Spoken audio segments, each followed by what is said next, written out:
Selamat malam semuanya. Malam Kak, Apa kabarnya Kak? Semua puji ya Tuhan, malam hari ini kita sehat akan semua Kak. Tuhan sehat.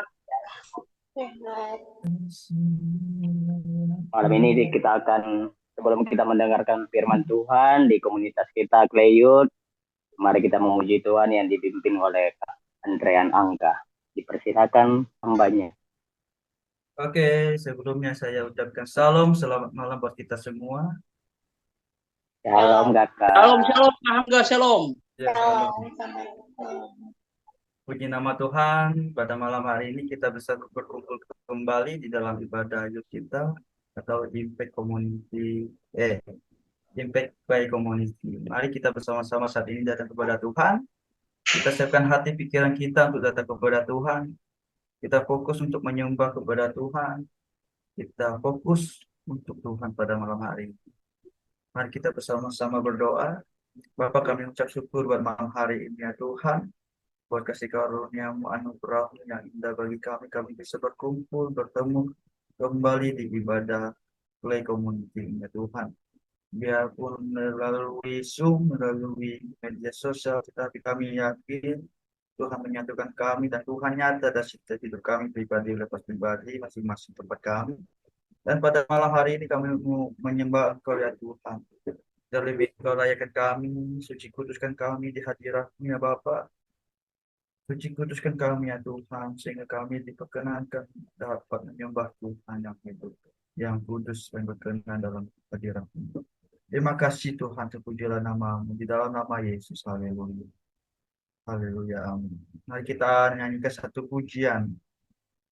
Satu hal yang ku rindu,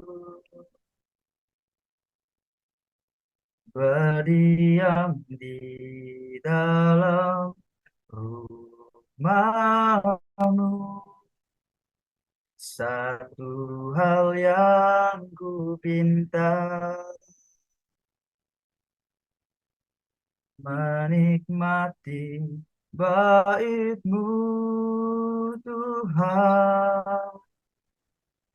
Lebih baik satu hari di pelataran-Mu daripada 1000 hari di tempat lain. Memuji-Mu, menyembah-Mu, Kau Allah yang hidup, dan menikmati semua kemurahan-Mu.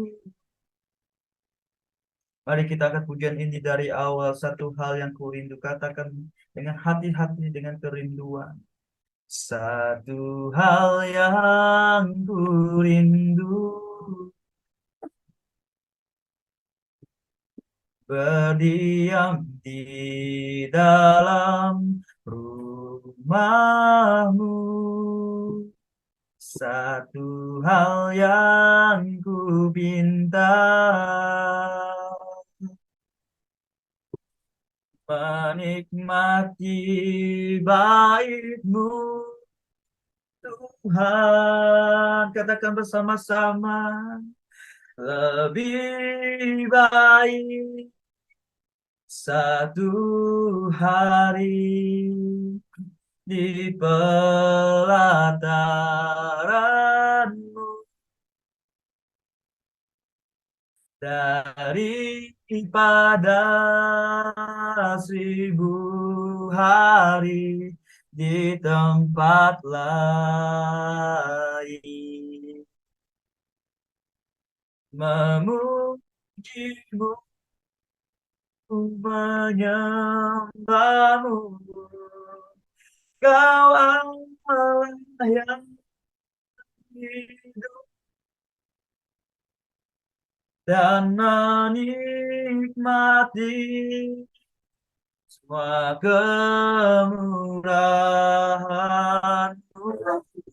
Lebih sungguh-sungguh lagi katakan, lebih baik satu hari di pelataran-Mu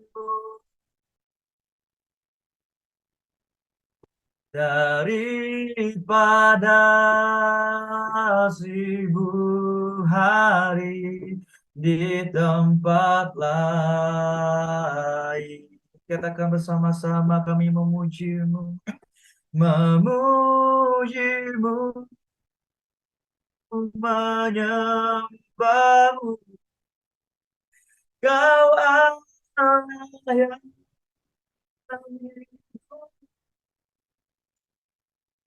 dan menikmati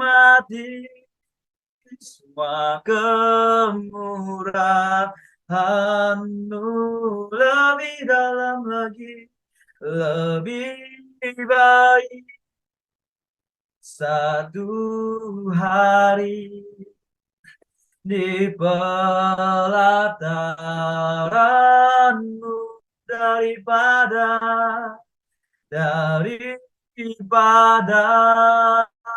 1000 hari di tempat lain. Katakan sama-sama, memuji-Mu, menyembah-Mu. Kau Allah yang hidup dan menikmati semua kemurahan-Mu. Lebih lagi, lebih baik satu hari di pelataran-Mu daripada 1000 hari di tempat lain. Bersama-sama katakan, memuji-Mu, menyembah-Mu.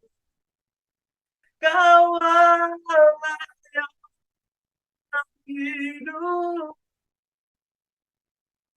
dan menikmati semua kemurahan-Mu.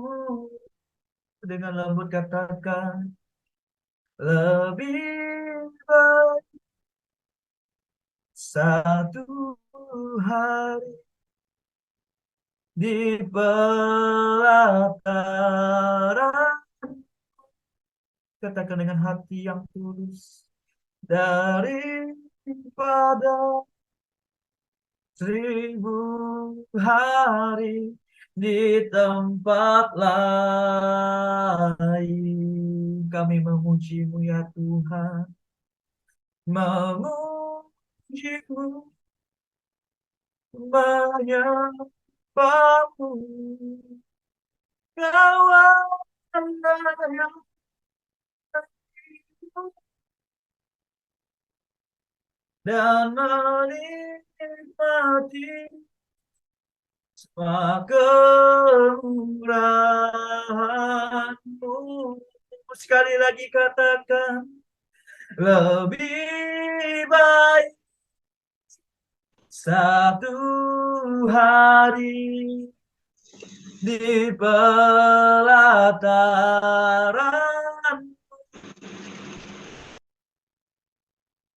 daripada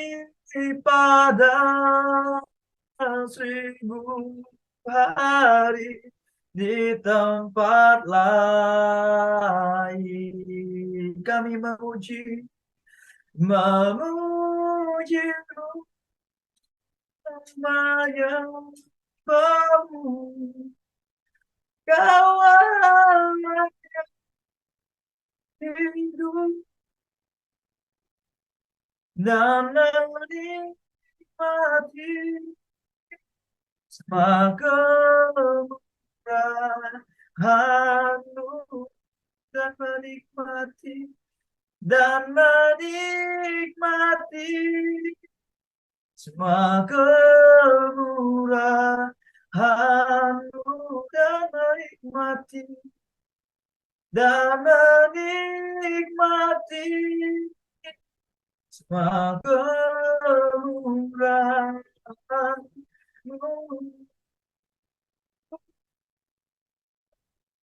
Mari kita sembah Dia, kita agungkan Tuhan, mari sembah, mari puji Tuhan. Haleluya, haleluya, kami memuji-Mu Tuhan, kami menyembah-Mu Bapa, kami merindukan hadirat-Mu ya Tuhan.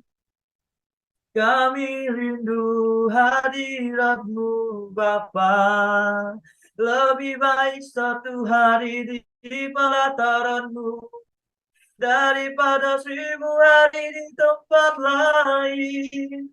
Kami menyembah-Mu, kami menikmati hadirat-Mu Tuhan. Oh, haleluya, haleluya, mari kita sembah, mari kita agungkan, mari nyatakan kerinduan hati pada Yesus, bahwa kita merindukan hadirat Tuhan, merindukan kasih sayang dari Tuhan. Oh, haleluya, haleluya. Oh, oh, katakan bersama-sama, lebih baik satu hari di pelataran daripada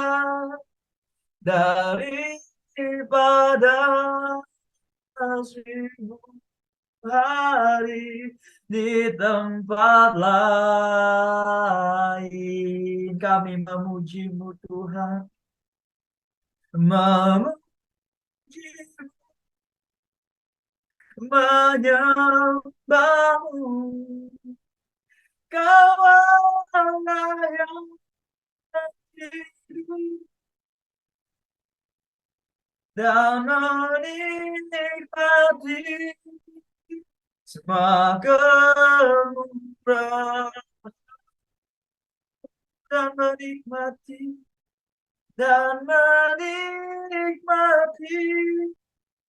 semua kemurahan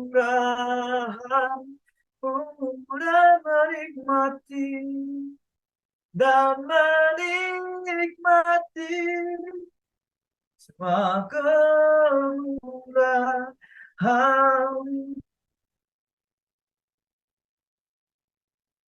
Terima kasih ya Bapak, di mana kami saat ini telah menyembah Tuhan. Kami bersyukur di mana Tuhan hadir di tengah-tengah kami ya Bapak. Kami yakin dapat merasakan hadirat-Mu yang begitu indah bersama kami. Kami ingin menyembah Engkau lebih lagi ya Tuhan. Kami ingin menyembah Engkau. Terima kasih ya Bapa.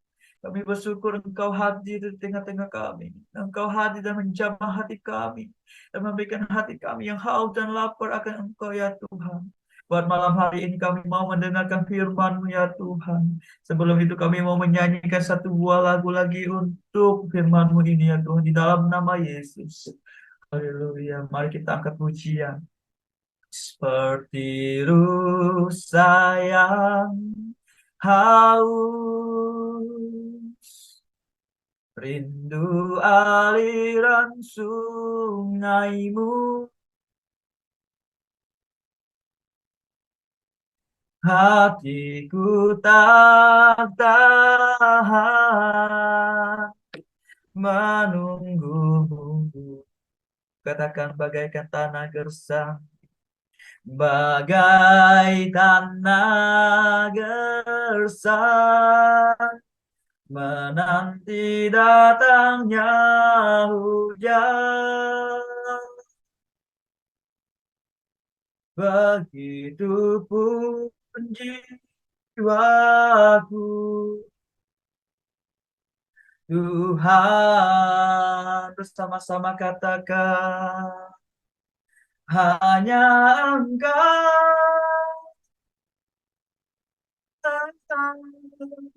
pribadi yang mengenang hatiku. Tiada yang tersembunyi bagimu. Seluruh isi hatiku Kau tahu, dan bawaku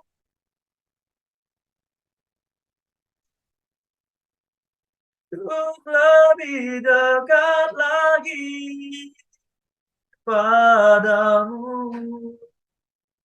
Tinggal dalam indahnya dekapan kasih-Mu. Mari kita akan pujian ini dari awal dengan sungguh-sungguh katakan seperti rusa yang haus. Seperti rusa yang haus, tu aliran sungai-Mu. Katakan, hatiku tak tahan menunggumu bagai tanah gersang, bagai tanah gersang menanti datangnya hujan. Begitupun jiwaku, Tuhan, katakan bersama-sama, hanya Engkau pribadi yang mengenal hatiku. Tiada yang tersembunyi bagimu. Seluruh isi hatiku Kau tahu, dan bawaku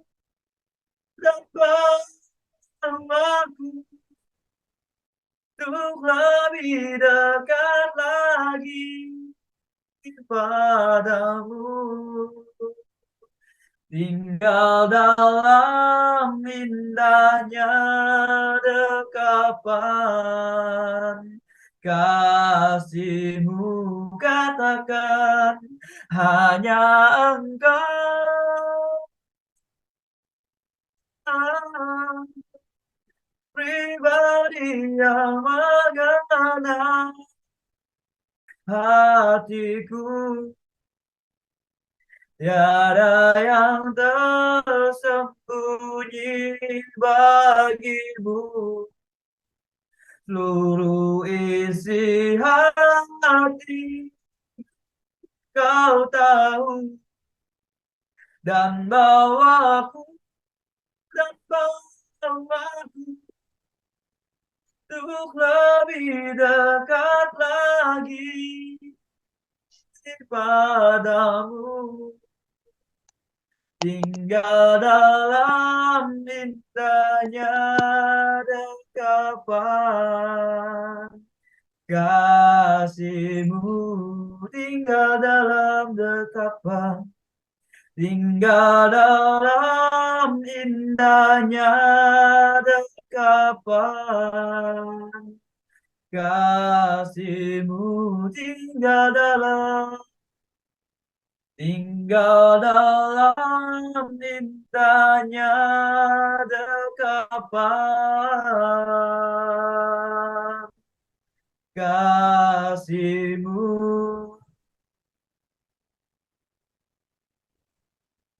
Kepada hambanya dipersilakan yang membawa firman Tuhan.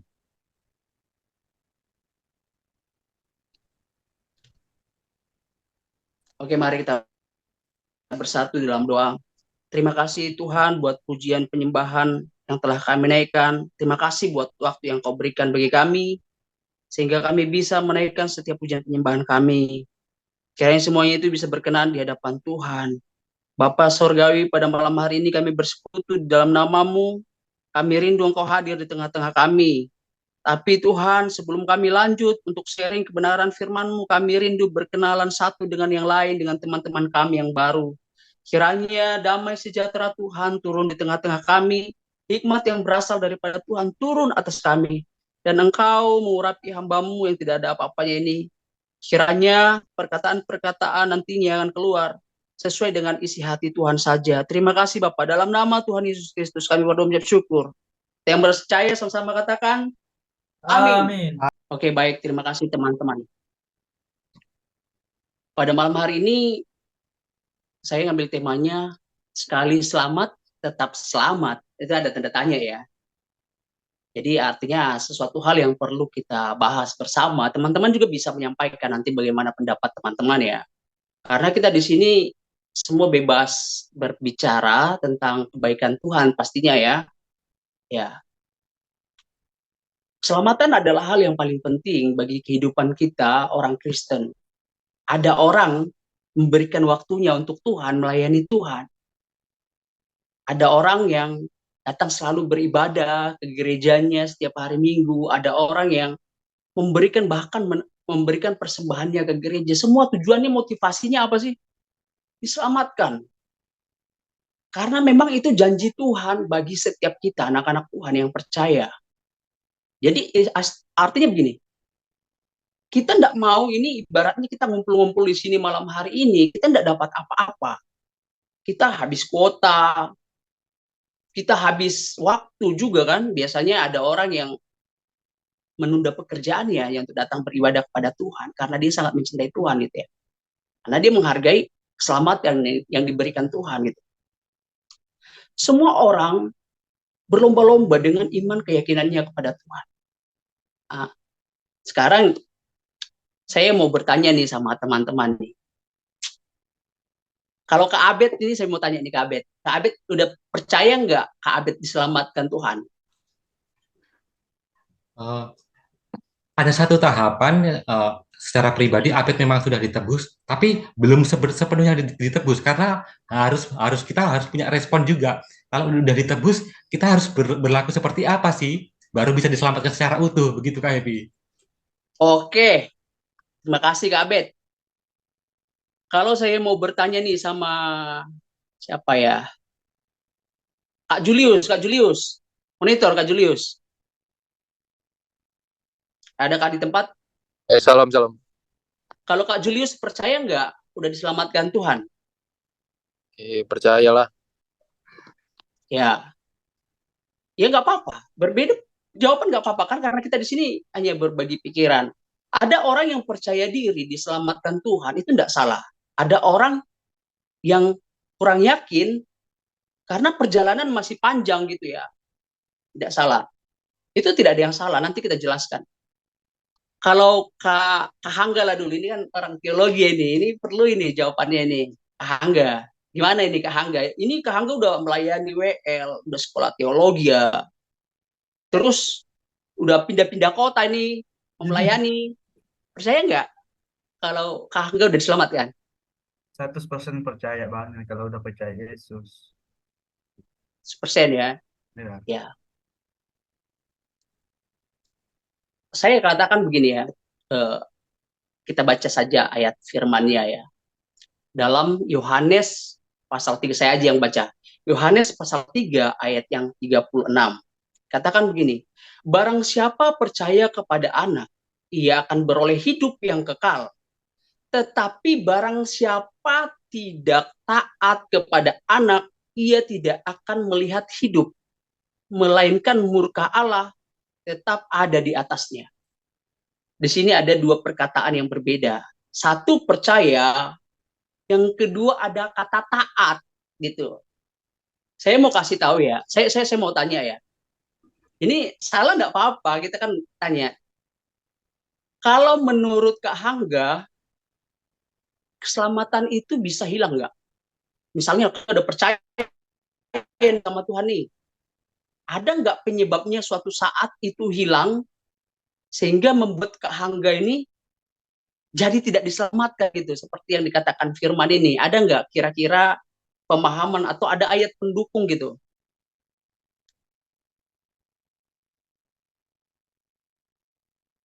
Percaya nggak? Misalnya Kak Hangga nih udah yakin tadi selamat ya 100%. Ini kan ke depan hidup masih panjang nih Kak Hangga. Kak Hangga keluar ya? Sinyalnya kali ya? Iya Kak, sinyal kayaknya ya, Kak. Oke, nanti kita ganti. Nanti kita tanya lagi dia ya. Saya tanya siapa dulu nih? Kak Julius, Julius tadi sama jawabannya yakin diselamatkan. Kak Julius, monitor. Iya, iya, bro. Misalnya, apakah kamu percaya kalau kamu diselamatkan, suatu saat nanti keselamatan itu bisa hilang daripadamu? Atau kamu tidak jadi selamat gitu? Karena sesuatu Eh, hal. Kak Julius dulu saya. iya, iya. Jadi kalau misalkan boleh di flashback tadi dari pertanyaan yang awal, memang eh, aku pribadi percaya gitu loh Kak, bahwa aku telah diselamatkan. Tapi bagaimana nanti ke depannya atau mungkin endingnya aku akan berakhir di surga atau neraka, itu mungkin memang itu sesuatu yang masih menjadi Pertanyaan. pertanyaan, masih menjadi polemik, karena di firman pun juga yang aku yang tertulis bahwa yang kemarin itu sempat disinggung juga, dikatakan bahwa hanyalah engkau pembuat kejahatan itu ya bro. Jadi meskipun kita sudah bernubuat, atau kita sudah melakukan perpuluhan, atau mungkin kita sudah pelayanan mengusir mengusir roh jahat itu kan, kalaupun Tuhan tidak tidak menghendaki, tidak berkenan gitu, mungkin ujungnya kita juga akan terancam binasa gitu bro. Jadi itu sih dari pandanganku yang membuat aku pribadi masih ragu gitu. Oke. Saya kembali ke Hangga ini, udah ada nih ini teman kita. Gimana Kak Hangga kira-kira? Misalnya suatu saat ke depan, apakah Kak Hangga yakin selamat selalu atau bisa saja keselamatan itu hilang karena sesuatu hal?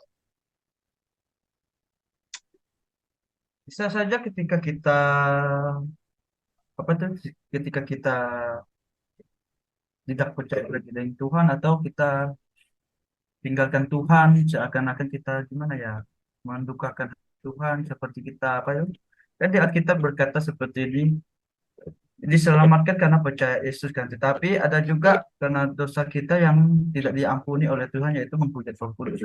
Ini adalah kita menolak Roh Kudus, atau kita tidak percaya lagi dengan Tuhan dan tinggalkan Tuhan sampai kita murtad seperti itu.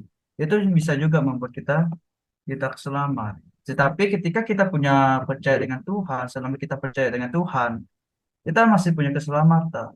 Namun ketika kita punya jatuh dalam dosa juga, wajar, yang namanya manusia kita masih dalam dosa. Tetapi ingatlah, ketika dosa janganlah kita terintimidasi oleh iblis, karena kita tidak diselamatkan lagi, bukan. Tetapi kita harus bangkit lagi dari dosa tersebut. Kita harus maju lagi, harus kita bertobat begitu. Jadi untuk kita masuk ke kekekalan atau keselamatan itu karena kita percaya Yesus satu-satunya iman dengan Tuhan. Begitu. Iya, oke, mantap sekali ya. Begini, kenapa saya suka membawakan tema seperti ini? Ada banyak sekali orang saya jumpai dari kota ke kota ketika saya melayani, memiliki pemahaman yang berlebihan tentang keselamatan. Makanya saya perlu kita klarifikasi di komunitas ini ya teman-teman ya.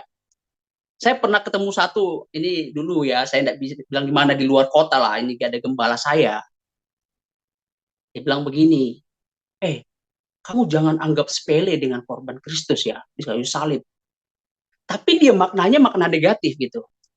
Jadi kalau kamu berbuat dosa, ya berbuat saja gitu. Artinya gini, saya lihat dari kehidupannya, dari perilakunya itu tidak benar-benar tidak menghargai Tuhan, meskipun dia seorang gembala. Saya tidak menghakimi, saya tidak bilang namanya loh ya, saya kasih contoh saja ya. Kenapa saya sampaikan seperti ini? Saya sedih sekali gitu kan. Melihat apa yang sudah terjadi, saya sedih sekali hanya karena pemahaman yang salah gitu. Baru dia bilang begini, ada banyak sekali saya berdebat-berdebat di kota itu.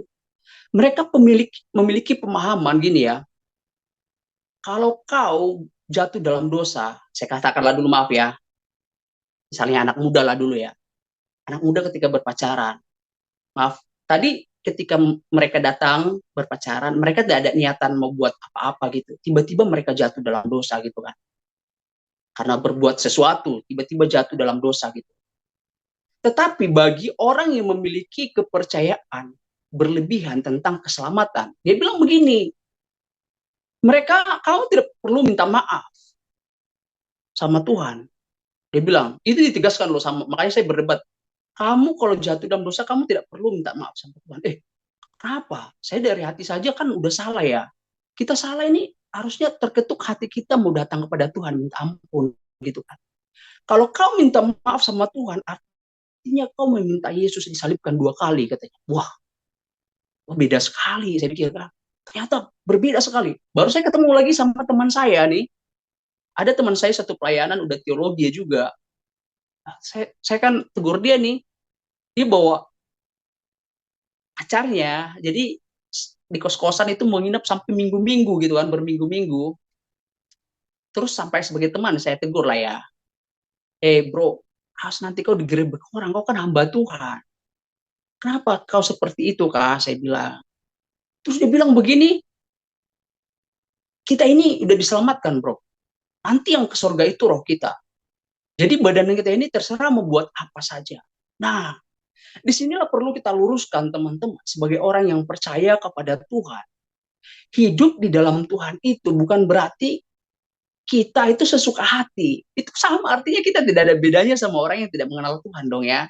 Ini saya baca ya. Di dalam Alkitab dikatakan di dalam Matius pasal 7 ayat 21. Bukan setiap orang yang berseru-seru kepadaku, Tuhan, Tuhan, akan masuk dalam kerajaan sorga, melainkan dia yang melakukan kehendak Bapakku yang di sorga. Ini yang perlu tadi ketaatan yang saya sampaikan. Ternyata ibaratkan saya nih sudah dapat tiket keselamatan nih teman-teman. Katakanlah dulu saya kasih ilustrasi ya. Saya berangkat dari Jakarta ke Surabaya. Saya dapat tiket nih. Tujuan saya Surabaya. Kita kan tujuan kita surga semua nih ya. Makanya kita datang kepada Tuhan. Ketika saya dapat tiket mau ke Surabaya, saya dapat akses dong bisa ke Surabaya.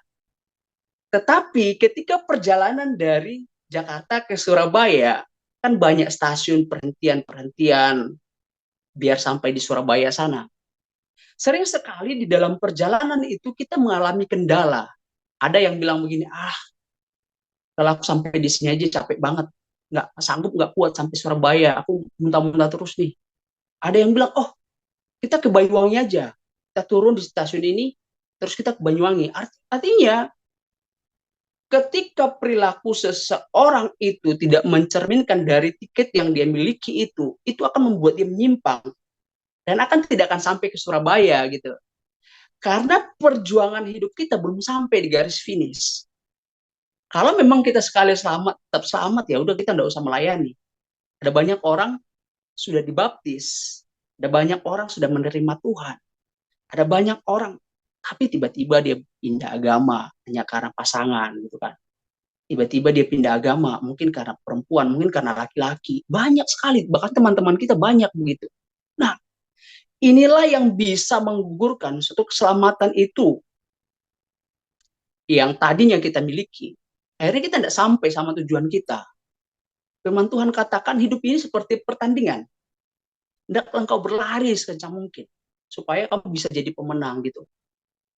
Saya baca lagi di dalam, karena banyak sekali orang, maaf ya teman-teman ya, saya banyak ketemu pendeta, gembala nih, punya istri 2. Ini mungkin teman-teman nggak tahu ya, saya tahu gitu. Bahkan ada banyak kalau di Amerika gitu kan, diwawancarai, kamu kan gembala, kenapa pakai istri dua? Kristus sudah menyelamatkan kita. Itu dia sampaikan tentang keselamatan yang diberikan Tuhan itu. Akhirnya membuat kekristenan itu tidak seperti apa yang diinginkan Tuhan gitu. Ada banyak sekali orang itu punya istri, dia pelayanan di Jakarta dibuat istri di Pandeglang gitu kan, di daerah lain gitu kan. Setiap kali hari Sabtu ke sana, hari Minggu balik lagi mau pelayanan. Itu banyak saya ketahui kenapa dia mau seperti itu, kenapa dia nggak ada rasa takut gitu loh. Karena dia memiliki keselamatan tentang pemahaman keselamatan yang salah. Ini saya sampaikan ini dalam Filipi 3 ayat 2 nih ya. Ada firman Tuhan katakan begini. Hati-hatilah terhadap anjing-anjing. Hati-hatilah terhadap pekerja-pekerja yang jahat. Hati-hatilah terhadap penyulat-penyulat yang palsu. Nah, ini kalau teman-teman ketika mendapatkan suatu pengajaran itu, saya juga nggak sempurna ya. Artinya, saya juga terus belajar. Tetapi dari firman ini mengajarkan kita bahwa keselamatan itu nggak ada sekali selamat tetap selamat gitu. Artinya ketika kita dapat keselamatan itu, firman Tuhan katakan kerjakanlah itu dengan takut dan gentar akan Tuhan. Supaya kita betul-betul sampai kepada garis finish, betul-betul bisa memuliakan Tuhan. Di sini katakan begini, saya teringat dengan Tuhan Yesus ya. Dia berkata kayak gini kepada 5 gadis bodoh dan 5 gadis bijaksana. Ini sama-sama orang yang percaya Tuhan. Dia katakan tentang perumpamaan 5 gadis bodoh, 5 gadis bijaksana. Dia sampaikan begini. Ada 5 gadis bodoh, tapi mereka tidak mempersiapkan minyak di buli-buli mereka. Ada 5 gadis bijaksana. Mereka mempersiapkan minyak di buli-buli mereka. Mereka selalu berjaga-jaga gitu kan. Yang 5 ini ketika mempelai itu datang, yang 5 tertinggal, yang 5 terangkat gitu. Jadi Tuhan Yesus sendiri sedang mengilustrasikan, sedang menggambarkan bagaimana keselamatan itu sama-sama orang percaya gitu. Orang percaya bisa tertinggal, bisa kata Tuhan Yesus, tapi banyak orang berkata gini ya, lah mana ada orang yang nggak berdosa? Semua orang berdosa, pendeta pun berdosa, jemaat pun berdosa. Tapi teman-teman, saya perlu sampaikan dengan jelas. Ada 2 perbedaan orang yang berdosa. Ada orang yang jatuh dalam dosa. Ada orang yang hidup di dalam dosa. Gitu. Gimana sih kalau orang yang jatuh dalam dosa itu? Misalnya saya jatuh dalam dosa ini ya. Kayak kata Kak Hangga tadi. Jatuh dalam dosa. Kita datang, langsung bangkit. Minta maaf sama Tuhan, minta ampun sama Tuhan. Tuhan, aduh saya salah tadi. Ampuni aku, kuduskan aku dengan kuasa darah. Ada orang yang hidup di dalam dosa itu beda. Ketika dia hidup di dalam dosa, dia tidak pernah merasa bersalah gitu. Dia merasa dia udah diselamatkan. Dia merasa dia udah ditolong Tuhan gitu. Jadi kehidupannya itu sesuka hatinya gitu. Makanya setiap kali ada ini misalnya malam minggu kayak gitu kan, saya suka temu teman-teman pelayanan gitu kan. Besok pelayanan ini malam ini udah di bar dulu itu. Pada mabuk tuh, pada main-main musik ya. Pokoknya banyaklah hal yang tidak menyenangkan di hati Tuhan. Kita nggak menghakimi. Maksud saya begini teman-teman. Kita harus yakin memang kita diselamatkan. Harus percaya. Kalau kita tidak percaya bahwa sia-sialah kita melayani kan. Rasa percaya diri kita ketika kita diselamatkan Tuhan.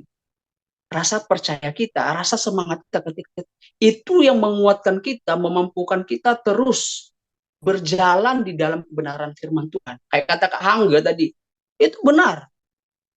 Saya yakin Kak Hangga diselamatkan karena dia konsisten melayani Tuhan, mengasihi Tuhan. Tapi yang menjadi masalahnya nih, ketika kita sudah mulai jatuh jauh daripada Tuhan, apakah kita mau bangkit? Ada banyak orang jatuh dari pelayanan, dia nggak bisa bangkit. Kayak teman saya ada yang main judi, pemabuk, aduh, saya bilang ayolah melayani lagi. Suka nipu orang gitu. Ada teman saya, udah teologi gitu kan. Saya aja udah berapa kali dia tipu, tapi bagi saya kan teman nggak apa-apa ya. Mungkin dia pinjam duit saya, dia pergi. 1 bulan lagi dia datang. Ya, saya mau sampaikan begini sama dia, bro, teman bangkitlah, kau jangan lakukan lagi seperti itu. Kau kan udah lama melayani, udah penginjilan ke sana kemari, nama Facebooknya aja ganti-ganti gitu kan, supaya nggak dikejar orang, WhatsAppnya aja ganti-ganti. Nah ini, tentu sebagai orang percaya kita nggak bisa seperti itu. Kita harus terus berpegang kepada kebenaran firman Tuhan. Meskipun kita tidak sempurna, kalaupun kita ada salah, saya yakin saya juga nggak sempurna memang, tapi kan janganlah parah-parah banget sampai nipu orang tiap hari, sampai dikejar-kejar orang. Janganlah, sebagai seorang hamba Tuhan tentunya itu sangat tidak baik. Nah, jadi teman-teman, apa yang kita diskusikan malam hari ini, kiranya teman-teman bisa menambahin lagi nih, atau bisa membantah, nggak apa-apa sih. Namanya juga kan komunitas. Artinya, biarpun kita berbeda-beda di sini aliran kepercayaannya, tapi kita semua tujuan kita sama, untuk menyenangkan hati Tuhan, untuk masuk dalam kerajaan sorga yang dijanjikan Tuhan. Saya melihat ini, bumi ini diambang kehancuran, guys. Bumi ini diambang kehancuran. Saya mau kasih tahu ya, melihat perang itu, aduh ngeri sekali saya lihat. Perang di Timur Tengah, perang di Eropa, perang di Afrika, ngeri sekali. Ada yang bilang ini beras udah naik terus. Negara-negara lain sudah tahan semua, tidak mau kirim beras lagi karena menyelamatkan rakyatnya gitu kan. Harga energi kayak pertalite, kayak bensin apa kayak gitu, itu prediksi bakalan naik. Ini kalau Presiden Jokowi itu dia selalu berpidato seperti itu. Sebenarnya bukan nakut-nakuti, supaya semua orang bersiap-siap ketika sesuatu hal yang tidak enak datang gitu. Apalagi iklim, gempa berturut-turut sama banjir bandang, itu banyak sekali orang yang meninggal, kayak di Turki, kayak di Yaman, kayak di Afghanistan gitu kan. Banyak sekali. Artinya gini, ketika kita melihat hal seperti ini, kita kan nggak tahu nih kapan kita selesainya nih. Saya nggak berdoa ya kita tetap cepat selesai. Sebisa mungkin kita terangkat, tapi kan kita serahkan semua kepada Tuhan.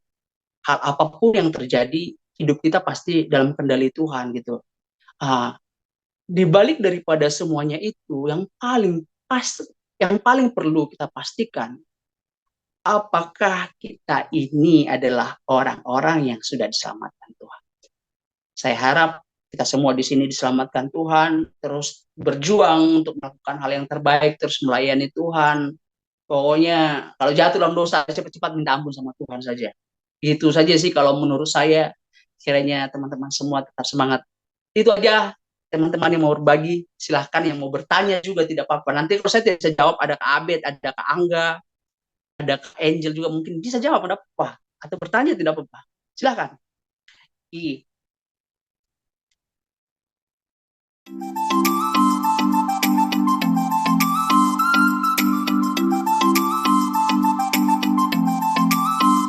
Dalam doa, ya. Terima kasih ya Tuhan, terima kasih ya Bapak buat segala berkat-Mu yang Kau berikan terhadap kami Bapak, khususnya di dalam komunitas Kleio Community ini ya Bapak Roh Kudus. Bapak, kami telah mendengarkan sebagian dari firman-Mu Bapak, yang mana firman mengajarkan kami agar selalu kami taat Bapak, sehingga Kamu tidak ada terhadap kami ya Tuhan Yesus. Bapak, sebentar kami akan berdoa Bapak buat teman-teman kami, yakni Bapak Kak Nita yang sedang mengalami sakit flu dan radang tenggorokan Bapak. Kiranya Engkau Tuhan yang memberikan kesembuhan terhadap Kak Nita ya Bapak, sehingga dia boleh sehat kembali Bapak dan melakukan setiap aktivitasnya Bapak. Begitu juga hamba berdoa ya Bapak buat Bang Julius, berkati Bapak pekerjaannya, apapun pekerjaannya, kiranya Engkau Tuhan yang campur tangan dan membuat segala pekerjaannya berhasil, dan juga Engkau Tuhan yang memberkati kesehatan Bang Julius ya Tuhan. Hamba tidak tahu apa penyakitnya, kiranya Engkau Tuhan yang memulihkan kesehatannya sehingga dia boleh pulih dan fit kembali. Tuhan, hamba juga berdoa diriku Bapak, ajar aku hamba lebih dewasa lagi ya Tuhan Yesus, dalam menanggapi segala sesuatu, sehingga boleh lebih dewasa lagi. Begitu juga hamba berdoa Bapak buat keadaan teman-teman kami yang ada di Clay Community, berkati Bang Nego yang sebagai ketua kami Bapak, berkati Bang Stephen yang sudah menyampaikan segala firman-Mu ya Tuhan, Berkati juga Bang Kiki dan juga semua yang ada di dalam grup ini ya Bapak. Biar kami boleh memancarkan kasih dan setiamu Bapak dalam setiap pergaulan kami ataupun teman-teman kami yang lainnya. Terpujilah namamu, hanya di dalam nama Tuhan Yesus. Sebentar kami akan melakukan setiap aktivitas kami, dan kami akan ada juga yang mau beristirahat. Selamat malam ya Tuhan, kami akhiri ibadah kami, hanya di dalam nama Tuhan Yesus, kami sudah berdoa kepadamu. Haleluya. Amin. Thank you Kak Amin. Amin. Terima Markus. kasih Bang Markus. Amin. Terima Amin, kasih Kak amin, thank Markus. you. Terima kasih teman-teman Thank you semuanya.